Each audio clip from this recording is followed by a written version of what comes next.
Hello everyone, welcome to HP exam math study. आज मैं HP TET non medical के maths के second part लेके आया हूँ। सीरीज़ का सेकंड पार्ट है ये। तो स्टार्ट करते हैं। आज का फर्स्ट क्वेश्चन है हमारे पास, when a dice is thrown the outcomes of an event getting not a prime number is. जब हम किसी डाइस को उछालते हैं तो आउटकम्स क्या हो सकती हैं कि जिसमें प्राइम नंबर ना हो। ठीक है, प्राइम नंबर क्या होता है? प्राइम नंबर वो नंबर्स होते हैं जिनके सिर्फ टू फैक्टर्स होते हैं, having only two factors. Having only two factors it means कि वो नंबर जो कि सिर्फ खुद से डिवाइड होते हैं और एक से डिवाइड होते हैं। ओके, तो मेरे को ये बताइए कि स्मॉलेस्ट प्राइम नंबर कौन सा हो सकता है? क्या एक स्मॉलेस्ट प्राइम नंबर होगा? नहीं, क्योंकि एक का एक ही फैक्टर है। एक जो है खुद से एक से ही डिवाइड होता है और किसी से डिवाइड नहीं हो सकता। इट मीन्स कि ये प्राइम नंबर नहीं है, स्मॉलेस्ट प्राइम नंबर नहीं है। टू को ले लीजिए, टू से डिवाइड होगा और एक से। इट मीन्स कि हमारा जो फर्स्ट प्राइम नंबर है वो होता है टू। स्मॉलेस्ट प्राइम नंबर होता है टू। अगला कौन सा होगा? थ्री। फोर होगा? नहीं। फाइव होगा? 7, 11, सो ऑन। जिनके टू फैक्टर्स होंगे उनको हम बोलेंगे प्राइम नंबर्स। और आउटकम्स क्या है? बोला कि एक डाइस उछाला गया तो आउटकम्स क्या क्या हो सकती हैं जिसमें कि प्राइम नंबर ना हो। डाइस एक थ्री डिमेंशनल ऑब्जेक्ट होता है। ठीक है, डाइस को आप एज ए कंसीडर कर सकते हैं एक क्यूब, जिसकी सारी साइड्स जो होती हैं बराबर होती हैं और 6 फेसेस होते हैं, और हर फेस के ऊपर 1 to 6 जो होता है मार्किंग कर रखी होती है। जब आप उसको उछालेंगे तो वहाँ पे प्रोबेबिलिटी क्या हो सकती है आने की? 1 2 3 4 5 6 में से कोई भी नंबर आ सकता है। पर लेकिन प्राइम नंबर को छोड़ के आउटकम्स क्या क्या हो सकते हैं, ये इस क्वेश्चन में पूछा है। तो मैं लिख सकता हूँ कि इसमें आउटकम्स क्या क्या हो सकती हैं। एक हो सकती है, फोर हो सकती है और सिक्स। टू, थ्री और फाइव जो हैं प्राइम नंबर्स हैं, तो ये आउटकम्स में नहीं आएंगे। Next question, find the number of sides of a regular polygon whose each exterior angle has a measure of 45 degree. Polygon की बात है तो पॉलीगन वो शेप होती है जिसके पास मोर देन फोर साइड्स होती हैं, जिसके पास मोर देन फोर साइड्स होंगी। फॉर एग्जांपल पेंटागन है, पेंटागन में 5 साइड्स होती हैं, हेप्टागन में 7 साइड्स होती हैं और ऑक्टागन में 8 साइड्स होती हैं। It means pentagon, heptagon and octagons are polygon. Okay, अब बोला गया कि साइड्स निकालिए किसी पॉलीगन की यदि एक्सटीरियर एंगल इज़ 45 डिग्री। हमें पता है कि नंबर ऑफ साइड्स निकालने का फॉर्मूला होता है n is equal to 360 upon theta. Okay, और थीटा इज गिवन 45 डिग्री, तो मैं n की वैल्यू निकाल सकता हूँ इसलिए 360 अपॉन 45। 45 8 जगह होता है 360। इट मीन्स जो नंबर ऑफ साइड जो हैं इस पॉलीगन में 8 है। आई होप अंडरस्टैंड हुआ होगा आपको। Next question, express the number 34,30,000 in the standard form. In the standard form में इसको लिखना है।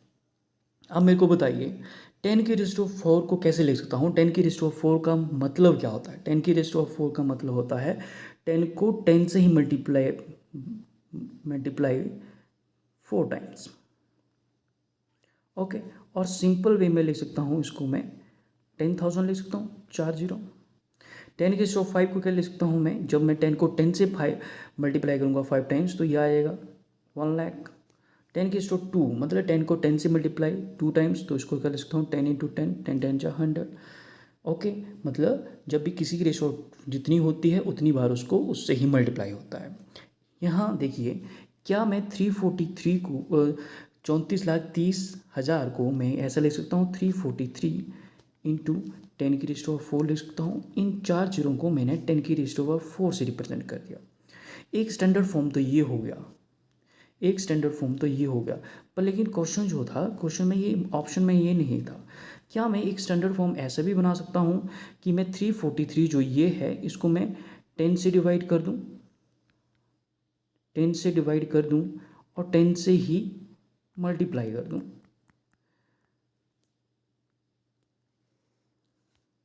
ऐसा करने पर जो नीचे वाला 10 है वो क्या करेगा? डेसिमल क्रिएट करेगा और यूनिट प्लेस को छोड़ के एक डेसिमल आ जाएगा, और ऊपर वाला जो 10 है जो है 10⁻4 के साथ मल्टीप्लाई होने के बाद वो 10⁻5 बनेगा। तो एक स्टैंडर्ड फॉर्म आपकी ये हो सकती है, ठीक है। पर लेकिन ऑप्शन में ये भी नहीं थी।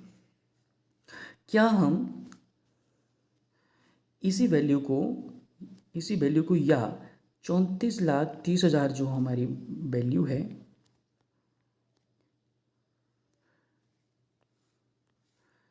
इसको 100 से डिवाइड करें और 100 से ही मल्टीप्लाई करें, 100 से ही मल्टीप्लाई करें,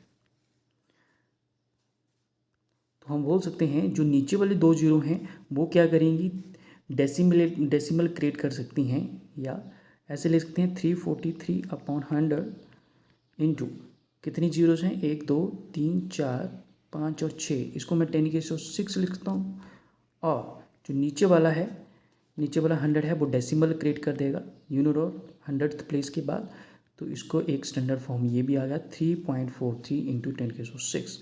ये वाली ऑप्शन जो थे हमें दी गई थी, जो कि उस वैल्यू को 100 से डिवाइड था और 100 से ही मल्टीप्लाई था। तो ऊपर जो मल्टीप्लाई किया गया 100 उसने 10⁻6 कर दिया, और जो नीचे वाले ने डेसिमल क्रिएट कर दिया।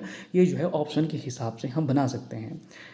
नेक्स्ट क्वेश्चन हमारे पास है सिंपल इंटरेस्ट का क्वेश्चन है। What rate gives ₹280 as simple interest on a sum of ₹5,600 in 2 years।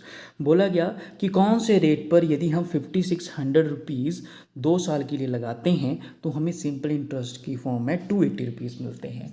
आप इस क्वेश्चन को 2 टाइम्स पढ़ना, तब आपको ये अंडरस्टैंड होगा कि क्वेश्चन पूछ क्या रहा है। यहाँ पे गिवन डाटा जो है हमारे पास सिंपल इंटरेस्ट की वैल्यू दी है, ₹280 मिलते हैं किस प्रिंसिपल के ऊपर, ₹5,600 के ऊपर, और कितने टाइम में, 2 साल में। तो बताइए कि रेट क्या होगा। रेट हमें डिटरमाइन करना है। रेट डिटरमाइन करने के लिए हमें एक फॉर्मूला आना चाहिए। Simple interest is equal to PRT/100। P is the principal, R is the rate, T is the time, ठीक है। सिंपल इंटरेस्ट की वैल्यू दी है तो हम ये पुट कर देंगे 280, और प्रिंसिपल की वैल्यू 5,600, ठीक है। R की वैल्यू तो हमें डिटरमाइन करनी है, टाइम की वैल्यू 2 है अपॉन 100। क्या ये 2 0 2 0 से काट सकता हूँ मैं, ठीक है। अब 280, ये 56 परे हैं तो नीचे आ जाएंगे, क्योंकि मल्टीप्लाई में हैं तो डिवाइड में आएंगे। 2 भी मल्टीप्लाई में है तो इक्वल ऊपर जाएगा तो नीचे जाएगा, और यहाँ पे बचेगा 8।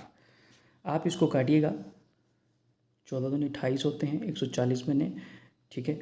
और ये आप इसको काट सकते हैं 14 या 140, 14 चौके 56, और इसको बोल सकता हूँ रेट की वैल्यू निकल के आ रही है 10/4, 10/4, और 10/4 को काटेंगे आप, 4 2 जा 8, 2 बचे 20 बने, और डेसिमल लगा 4 5 जा 20। 10/4 का हम 2.5 लिख सकते हैं, तो रेट आया हमारा 2.5% एनुअली, ठीक है। रेट हमेशा एनुअली ही लिखा जाएगा, ठीक है। आई होप आप समझे होंगे। ये जस्ट आप ओवरव्यू देख लीजिए। हमने सिंपल इंटरेस्ट की वैल्यू PRT/100 में पुट कर दी है। सिंपल इंटरेस्ट की वैल्यू 280, RP की वैल्यू 5,600, रेट निकालना है, टाइम 2 है, और आफ्टर कैलकुलेशन हमारे पास रेट की वैल्यू निकल के आ रही है 2.5%। आई होप आपको अंडरस्टैंड होगा। नेक्स्ट क्वेश्चन हमारे पास है ज्योमेट्री का क्वेश्चन। ज्योमेट्री का क्वेश्चन ऐसा है कि बोला गया कि x का मान ज्ञात करिए इसमें, जहाँ पे L जो है पैरेलल है M के, L जो है पैरेलल है M के, ऐसे लिखा है M से। तो ये चीज़ हम पढ़ते हैं ऐसे, L पैरेलल टू M, दो रेखाएं हैं L और M आपस में ये हैं पैरेलल हैं। और यहाँ पे देखिए इस डायग्राम में एक एंगल दिया है 110 डिग्री, और ये x पूछा है। हमें पता है जब एक पैरेलल रेखा को कोई इंक्लाइंड रेखा लाइन जो है इंटरसेक्ट करती है तो वो क्या करती है, तो जो अल्टरनेट एंगल्स होते हैं वो इक्वल होते हैं। जैसे ये वाला एंगल 110 है,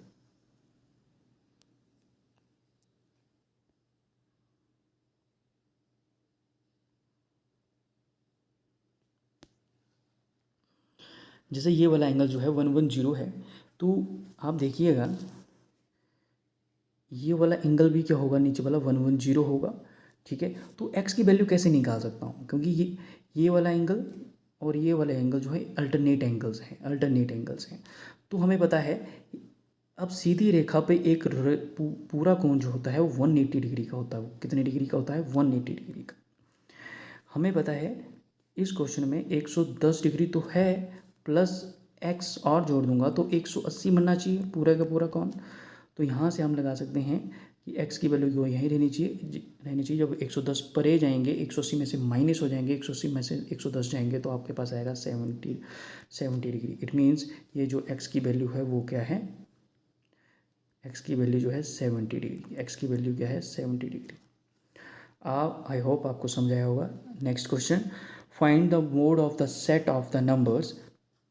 आपको नंबर्स दिए हैं 1 1 2 4 3 2 1 2 2 4। मोड निकालना है। मोड का मतलब होता है बहुलक, हिंदी में बोला जाता है बहुलक। इट मीन्स मोड वो वैल्यू होती है जो कि नंबर ऑफ टाइम रिपीट हुई होती है सीरीज़ में। हम देखेंगे इस पूरी सीरीज़ में एक जो है 3 टाइम्स रिपीट हुआ है, 2 4 टाइम्स रिपीट हुआ है, 3 1 टाइम रिपीट हुआ है और 4 जो है 2 टाइम्स रिपीट हुआ है।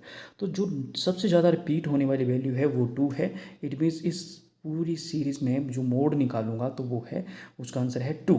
बहुलक बोलते हैं, मतलब जो सबसे ज़्यादा रिपीट हुई है वही आंसर होता है। नेक्स्ट क्वेश्चन होता है when the sum of the measures of the two angles is that of right angle then each one of them is. मेरे को ये बताइए कि अक्यूट एंगल क्या होते हैं? अक्यूट